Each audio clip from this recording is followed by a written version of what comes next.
أعوذ بالله من الشيطان الرجيم. بسم الله الرحمن الرحيم. السلام عليكم ورحمة الله wabarakatuh. Sama-sama kita mulakan majlis kita pada malam ini dengan bacaan Ummul Kitab Al-Fatihah. A'udzu billahi minasy syaithanir rajim. Bismillahirrahmanirrahim. Alhamdulillahi rabbil alamin. Ar-Rahmanir Rahim. Maliki yaumiddin. إياك نعبد وإياك نستعين اهدنا الصراط المستقيم صراط الذين أنعمت عليهم غير المغضوب عليهم ولا الضالين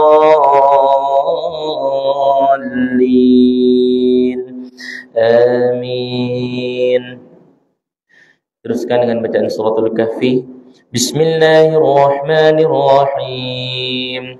Alhamdulillahilladzi anzala ala 'abdihi al-kitab wa lam yaj'al lahu 'iwaja qayyiman liyunzira ba'san shadida min ladunhu wa yubashshira al-mu'minina alladhina ya'maluna as-salihat anna lahum ajran hasana ماكثين فيه أبدا وينذر الذين قالوا اتخذ الله ولدا ما لهم به من علم ولا لآبائهم كبرت كلمة تخرج من أفواههم إن يقولون إلا كذبا فلعلك باخع نفسك على آثارهم إن لم يؤمنوا بهذا الحديث أسفا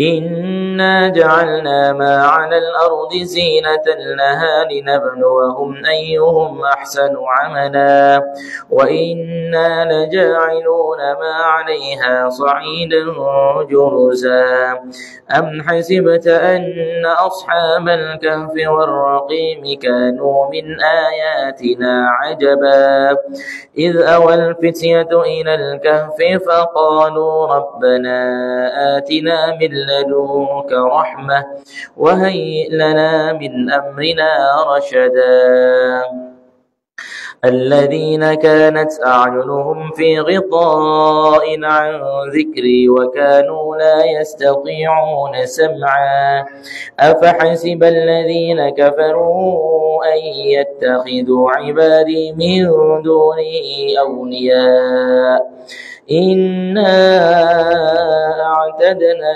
جهنم للكافرين نزلا قل هل ننبئكم بالأخسرين أعمالا الذين ضل سعيهم في الحياة الدنيا وهم يحسبون أنهم يحسنون صنعا أولئك الذين كفروا بآيات ربهم ولقائه فحبطت أعمالهم فلا نقيم لهم يوم القيامة وزنا ذلك جزاؤهم جهنم بما كفروا واتخذوا آياتي ورسلي هزوا إن الذين آمنوا وعملوا الصالحات كانت لهم جنات الفردوس نزلا خالدين فيها لا يبغون عنها حولا قل لو كان البحر مدادا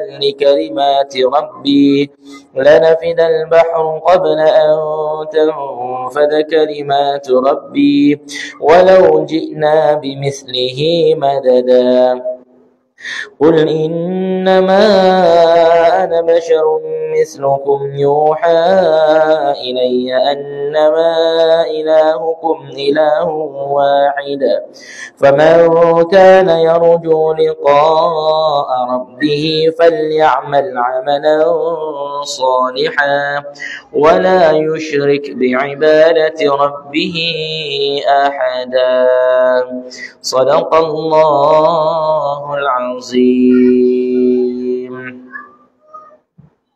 الحمد لله رب العالمين والصلاة والسلام على أشرف الأنبياء والمرسلين سيدنا محمد وعلى آله وصحبه أجمعين رب اشرح لي صدري ويسر لي أمري واحلل عقدة من لساني يفقهوا قولي اللهم فقهنا في الدين اللهم فقهنا في الدين اللهم فقهنا في الدين وعلمنا التأويل واجعلنا من عبادك الصالحين واهدنا إلى صراطك المستقيم.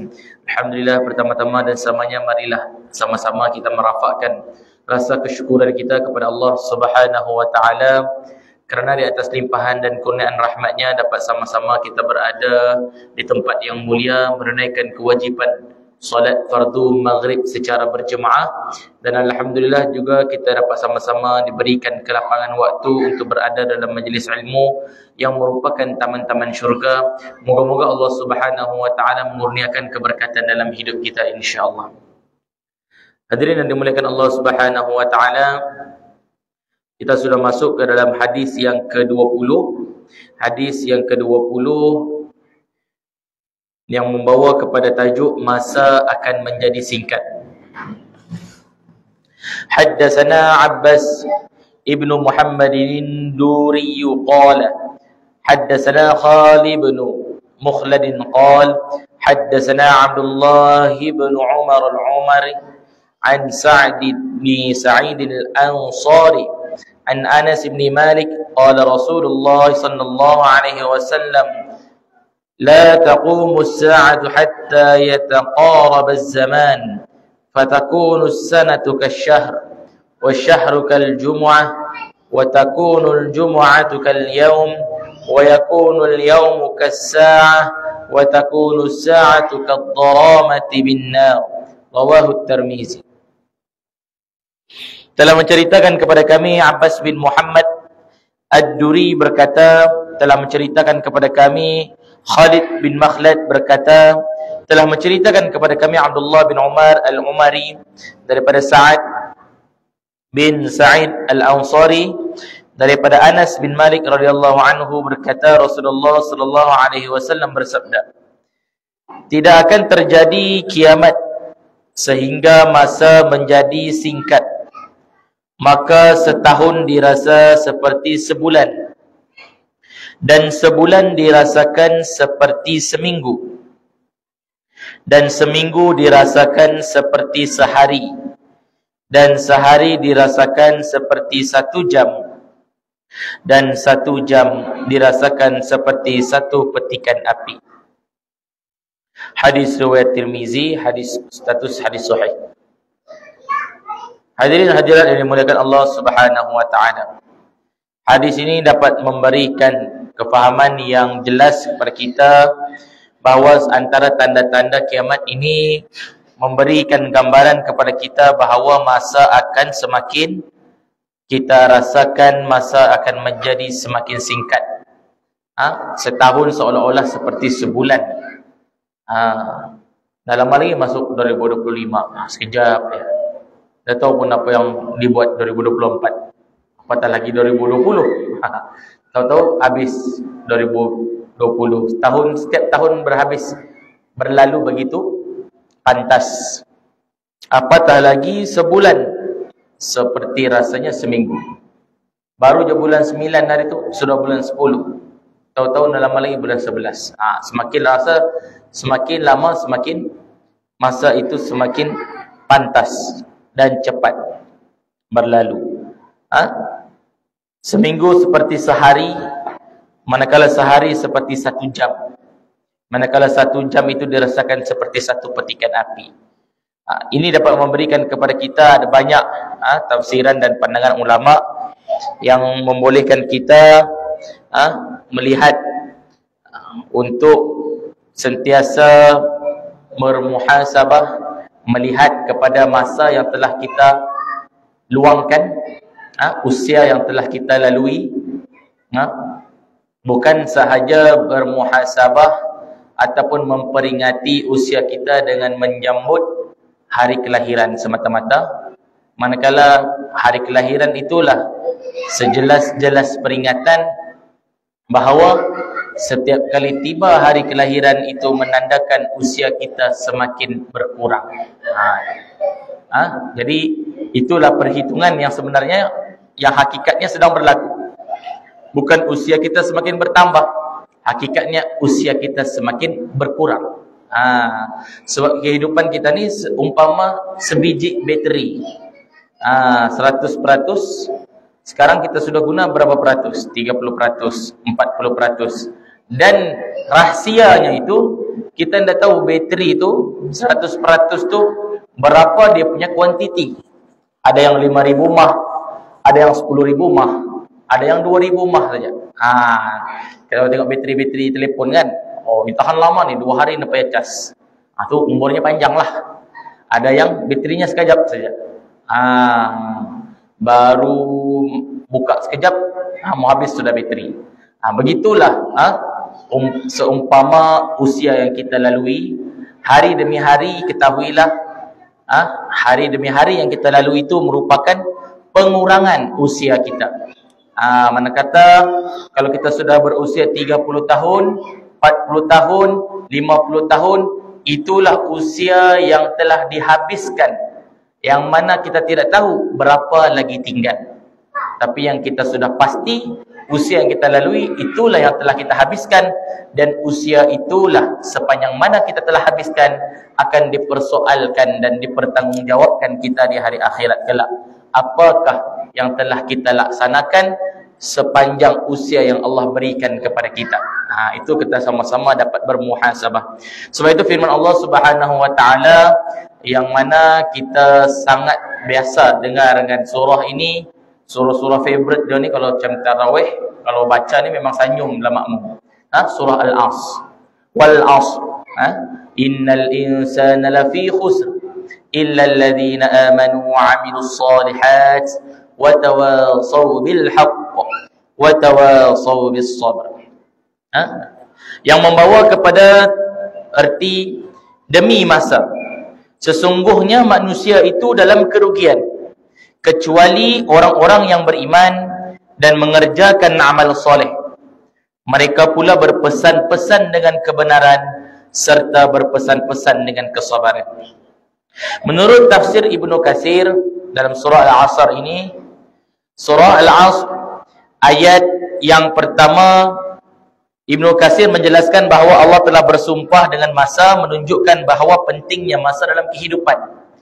Karena masa inilah merupakan saksi.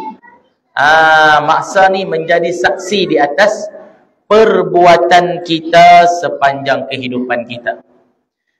Dan Allah Subhanahu wa taala bersumpah dengan masa kerana ia salah satu makhluk yang sangat berharga, kerana ia melambangkan kehidupan dunia yang terbatas dan cepat berlalu. Itulah masa yang Allah bersumpah dengannya, kerana dengan masa itulah yang menjadi saksi kepada kita, saksi di atas perbuatan kita. Maka kita tidak akan terlepas setiap saat apa yang kita lakukan. Perkara-perkara itu akan ditayangkan di akhirat kelak, akan dipertontonkan oleh semua umat manusia perlakuan yang telah kita lakukan sepanjang kehidupan kita. Manakala ayat yang kedua itu Allah menjelaskan secara direct dan jelas bahawa manusia itu berada dalam kerugian. Maksudnya di sini mereka tidak memanfaatkan masa yang dianugerahkan oleh Allah Subhanahu wa taala kepada mereka dengan sebaiknya. Dengan menghabiskan kehidupan dalam keadaan yang lalai, melakukan perkara-perkara yang mendatangkan dosa, melakukan perbuatan yang tidak bermanfaat, dan akan mengalami kerugian yang besar, baik di dunia maupun di akhirat. Itulah yang maksudkan dengan kerugian. Kerana mereka melakukan perkara-perkara yang tidak berfaedah. Mereka melakukan perkara-perkara yang melanggar perintah Allah Subhanahu wa taala. Maka di sinilah kita dapat sama-sama memberi dan melihat terhadap diri kita lah, diri masing-masing, terhadap apa yang telah kita lalui hari ini. Contohnya, apakah yang telah kita lakukan khususnya dari sudut amal? Apakah amalan ataupun ibadah yang telah kita lakukan pada hari ini adakah lebih baik daripada hari sebelum ini? Kemudian apakah ada dosa yang telah kita lakukan? Maka kita teliti dan perhalusi. Itulah cara untuk kita menilai masa yang telah kita lalui dengan perkara-perkara yang perlu diambil perhatian, sama khususnya apabila masa itu dilalui dengan melakukan perkara-perkara dosa. Kemudian ayat yang ketiga ini memberikan penerangan dan penjelasan terhadap ciri-ciri orang ataupun manusia yang terselamat daripada golongan yang rugi. Di sini disebutkan 4 ciri, yang mana sekiranya kita ada keempat-empat ciri ini, insya-Allah kita terselamat daripada kerugian. Yang pertama kita melihat kepada iman, kepercayaan. Beriman kepada Allah, beriman kepada Rasul-Rasulnya, serta rukun-rukun iman yang lain. Maka bila ada kepercayaan, kefahaman, keyakinan, disitulah akan menyelamatkan kita daripada kerugian. Kerana dengan adanya kepercayaan, maka kita akan melaksanakan amal ibadah, yang merupakan ciri yang kedua, melakukan amal soleh. Kerana kalau kita tidak percaya, kita tidak akan melakukan amal ibadah. Kerana dengan kepercayaan ini, dengan percaya kepada Allah, percaya kepada Nabi, percaya kepada kitab, maka kita mendirikan solat, kita melakukan apa perkara-perkara yang telah disuruh dalam agama Islam. Maka dengan adanya kepercayaan, pembuktian kita adalah melalui amal soleh. Amal-amal, khususnya amalan yang wajib, amalan-amalan yang wajib seperti rukun-rukun Islam. Kemudian apabila sudah ada 2 ciri ini, maka ciri yang ketiga adalah berpesan-pesan dengan kebenaran. Sebagai orang Islam, menjadi tanggungjawab kita adalah saling berpesan-pesan dengan kebenaran. Kita menyeru sesama manusia membawa kepada kebenaran, menyampaikan perkara-perkara yang benar. Walaupun perkara-perkara itu amat perit untuk disampaikan, tapi hakikatnya itulah perkara yang hakikatnya perlu disampaikan. Perkara yang menjadi ciri-ciri kepada golongan yang terselamat daripada perkara-perkara yang merugikan sepanjang usia. Jadi dalam kehidupan kita, hendaklah kita sentiasa berada dalam kebenaran. Kalau kita melanggar perkara-perkara yang benar, itu menunjukkan kita sedang berada dalam kerugian. Perkara ini sangat luas. Saya hanya memberikan perkara ini secara umum, tapi kita dapat lihat daripada pelbagai sudut aspek situasi dan perkara-perkara yang kita lalui dalam kehidupan. Apabila perkara itu ditutup kebenarannya, maka sudah pasti perkara itu akan terlibat dengan dosa dan sebagainya. Dan perkara yang keempat adalah berpesan-pesan dengan kesabaran, yang membawa maksud menasihati untuk bersabar dalam menghadapi dugaan dan ujian hidup, serta bersabar dalam melaksanakan perintah Allah. Dalam melaksanakan perintah Allah ni kita sudah terang dan jelas bahawa macam-macam ujian. Contohnya solatlah, solat 5 waktu. Macam-macam, nak kena sabar, kena bangun subuh, awal bangun, nak pergi ke masjid, bagi yang muslimin nak bergerak ke masjid, ke surau, nak kena mandi, nak kena ambil wudu, nak kena bersiap dan sebagainya. Itu antara ujian dan dugaan. Kenapa Allah menjadikan itu sebagai satu perintah?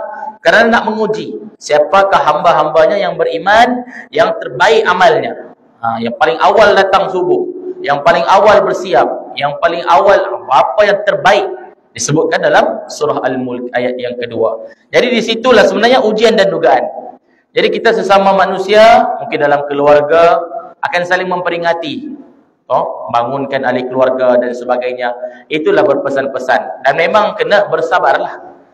Bila mana kita berpesan-pesan dengan kesabaran ini, maksudnya bukan sahaja kita mengajak orang bersabar, kita juga akan kena bersabar dengan ujian-ujian yang akan kita hadapi. Seperti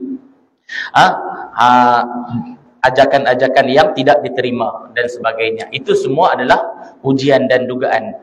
Maka siapa yang memiliki 4 ciri-ciri yang disebutkan dalam surah Al-Asr, maka mereka terselamat daripada tergolong dalam golongan orang-orang yang berada dalam kerugian. Jadi sama-samalah kita berusaha untuk menjadi golongan yang beruntung, beruntung dan menjauhi daripada terjerumus ataupun tergolong dalam golongan yang rugi. Sabda Rasulullah sallallahu alaihi wasallam juga dalam hadis riwayat Bukhari, tidak akan berlaku kiamat sehingga diangkat ilmu, banyaknya berlaku gempa, masa berlalu dengan pantas, terzahirnya fitnah-fitnah dan banyaknya pembunuhan. Ini semua kalau kita lihat banyak sudah berlaku. Gempa bumi pun ada berlaku. Diangkatnya ilmu, masa berlalu dengan pantas. Diangkatnya ilmu ni kita sudah pernah kongsikan sebelum ini, hadis yang sebelum ini, yang ada tafsiran ulama memberikan maksud tentang orang diangkatnya ilmu ni adalah orang-orang yang berilmu dimatikan. Bila mana orang-orang yang berilmu, yang alim ini telah dimatikan, maka kita tidak ada sandaran rujukan kepada mereka untuk mendapatkan jawapan terhadap apa situasi yang berlaku dengan jawapan yang lebih tepat dengan ilmu dia yang luas. Namun itulah hakikat di akhir zaman ini, orang-orang alim akan dimatikan. Maka diangkat ilmu itulah membawa gambaran bahawa mereka yang alim ini akan dimatikan dan manusia akan berada dalam keadaan susah mencari jawapan penyelesaian, tertanya-tanya terhadap situasi-situasi yang berlaku kerana orang-orang yang alim ini sudah tiada. Jadi sama-samalah kita ambil peluang selagi mana ada alim ulama yang berkongsi ilmu, yang menyampaikan ilmu agama, yang melakukan kelas-kelas pengajian, kita ambillah peluang untuk sama-sama dengar. Kerana bila mana mereka sudah tiada sudah rujukan untuk sama-sama kita dapatkan manfaat terhadap apa yang kita lalui di akhir zaman ini. Di sini juga ada beberapa pandangan berkaitan dengan masa berlalu dengan begitu pantaslah. Imam Ibnu Hajar Al-Asqalani memberikan pandangan bahawa maksud masa menjadi singkat itu adalah disebabkan umur yang pendek. Boleh jadi jugalah kerana umur umat akhir zaman ini, umat Muhammad ini sekitar 60-70 tahun. Maksudnya umur semakin pendek dibandingkan dengan usia zaman Nabi Adam, Nabi Nuh yang usia ratusan dan ribuan tahun. Maka itu juga boleh memberikan maksud kepada masa menjadi singkat. Maksudnya usia kita yang pendek. Pendeknya malam dan siang. Dan sebagainya. Kemudian menurut Imam Al-Karmani, singkatnya masa boleh membawa kepada arti dicabut keberkatan. Cabut keberkatan dalam hidup seseorang itu. Maka banyak perkara yang dilaksanakan tapi ketika ini dalam satu hari itu kita tidak dapat melakukan banyak perkara. Seolah-olah macam malam sudah, siang habis sudah. Sekejap saja macam tidak sempat nak melakukan banyak perkara-perkara. Ini adalah boleh jadi punca keberkatan. Begitu jugalah antara keberkatan yang boleh kita lihat adalah daripada sumber rezeki. Ada orang gaji 10,000 dah cukup. Dah cukup ni, mau kena cari lagi ni side income ni. Mencari lagi sumber pendapatan yang lain. Ada orang gaji 1,000, cukup. Ada anak lagi, cukup lagi. Itu antara tanda-tanda keberkatan dalam rezeki dan sebagainya. Boleh lihat. Inilah akan menunjukkan keberkatan kita dalam kehidupan. Antara lagi pandangan yang lain mengatakan bahawa manusia terasa singkat kerana menghabiskan waktunya dengan bergembira dan bersukaria. Disebutkan dalam kitab ini kemudahan gadget, terutamanya apabila tidak digunakan untuk perkara yang berfaedah. Manusia ni akan lalai menggunakan gadget sehingga tidak sedar yang waktu makin meninggalkan kita. Okey, itulah gadget ni sekarang ni, akhir zaman ni, di mana-mana sahaja kita dapat lihat bahawa ujian terbesar sekarang ni adalah yang ada di tangan kita ni. Tetapi bukanlah buruk. Kalau disalahguna, dia menjadi buruk lah. Sebab itu kena ajarkan mereka, ajarkan anak-anak, ajarkan kanak-kanak ini, anak-anak muda ini menggunakan gadget dengan sebaiknya. Bukan melarang. Jangan kau pakai telefon lagi. Contoh kita ambil kan. Apa ya? Nanti kau sudah kahwin baru kau beli telefon. Contoh itu. Itu agak mustahil. Kerana dunia sekarang ni dunia dengan kemajuan teknologi dan sebagainya. Kadang-kadang telefon tu menjadi keperluan untuk digunakan. Namun kita kena sediakan benteng perisai dalam diri anak-anak, maksudnya mendidik mereka tentang dosa pahala, tentang perkara yang halal, perkara yang haram, tentang azab api neraka dan ganjaran syurga, macam mana nak menggunakan dengan kebaikan dan sebagainya. Maka di situ mereka akan memanfaatkan dan menggunakan dengan sebaiknya. Kawalan itu penting. Kalau kita melarang, boleh jadi bila mana mereka ada peluang, mereka akan menggunakan dia dengan perkara-perkara yang salah dan sebagainya.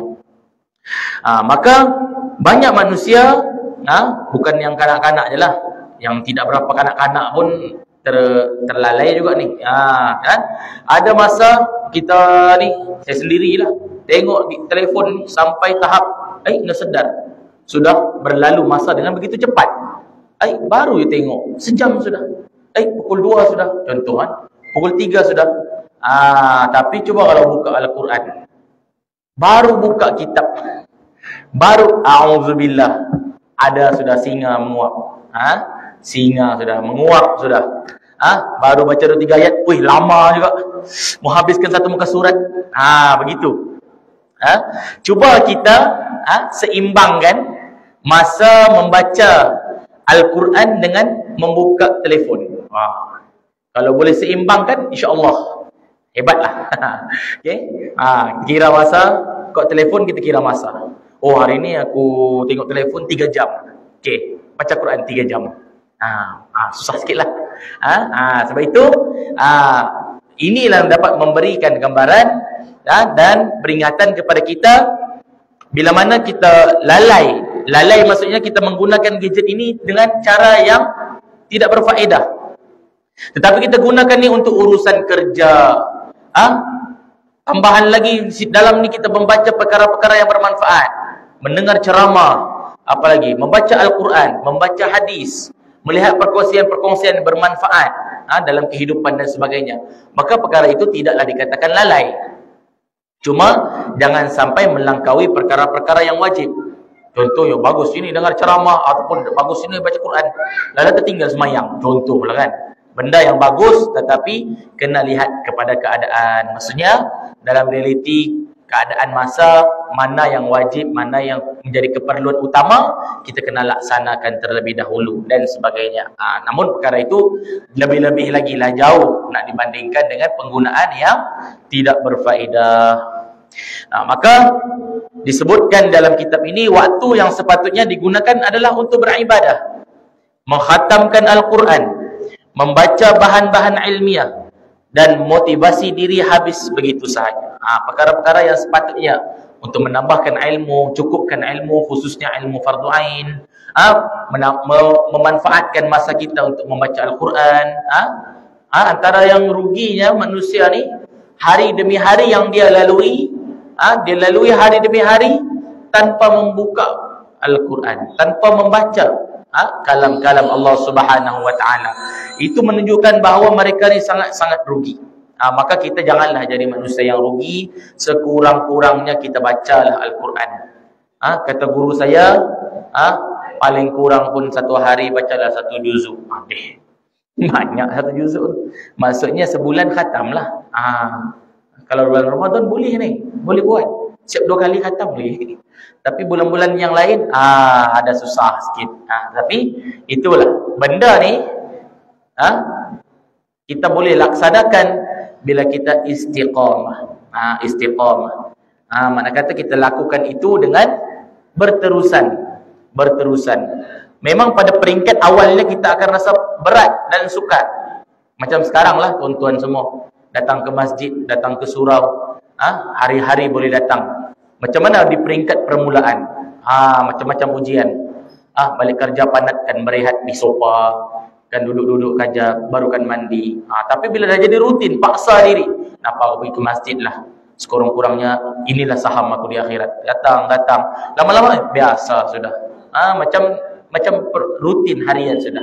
Begitu juga lah rutin hari-hari kita. Macam mana kita boleh bangun, pergi ke kerja, bersiap, melakukan pekerjaan-pekerjaan dan sebagainya.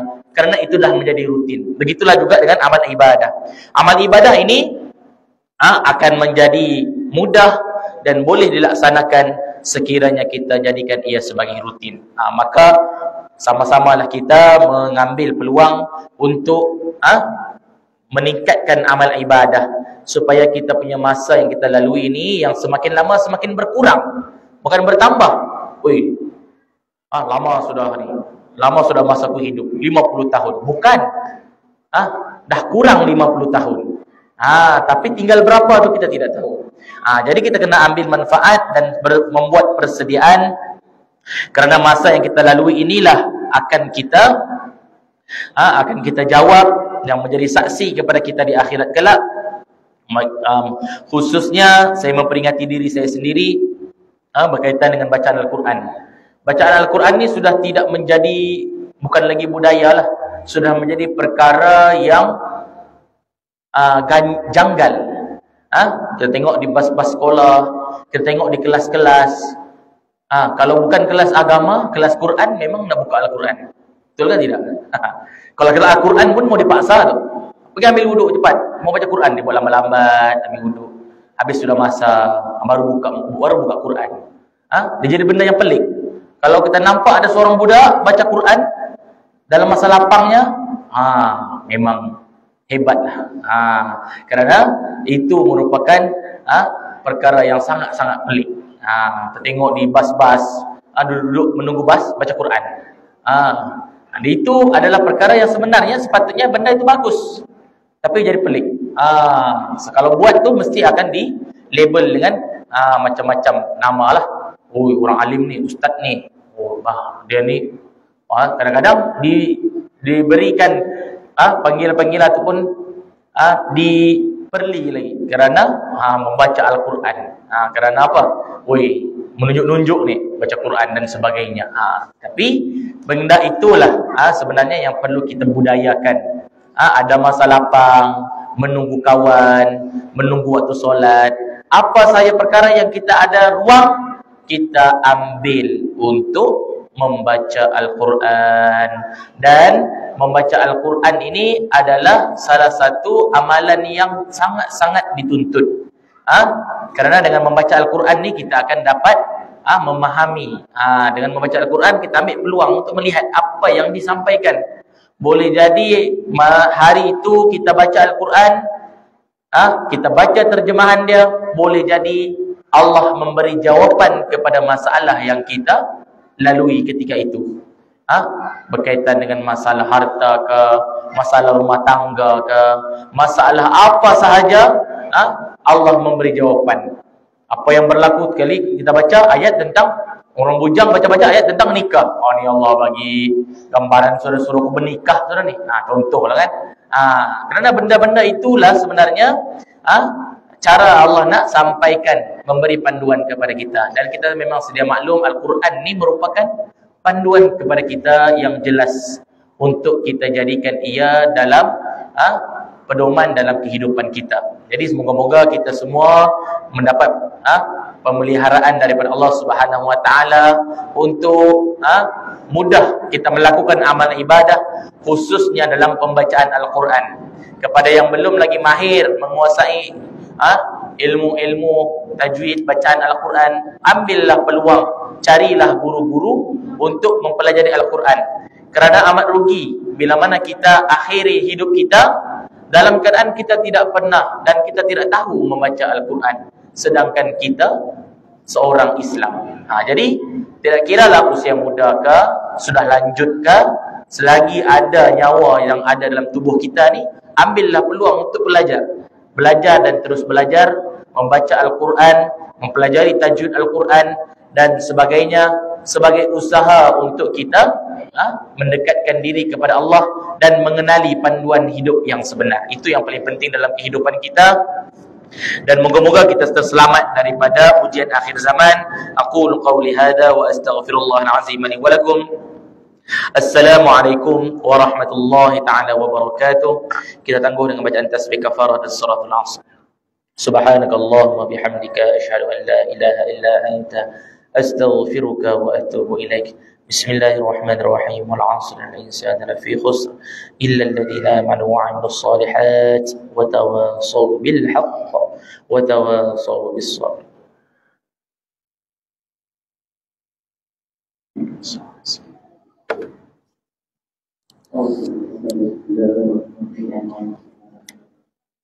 Oh,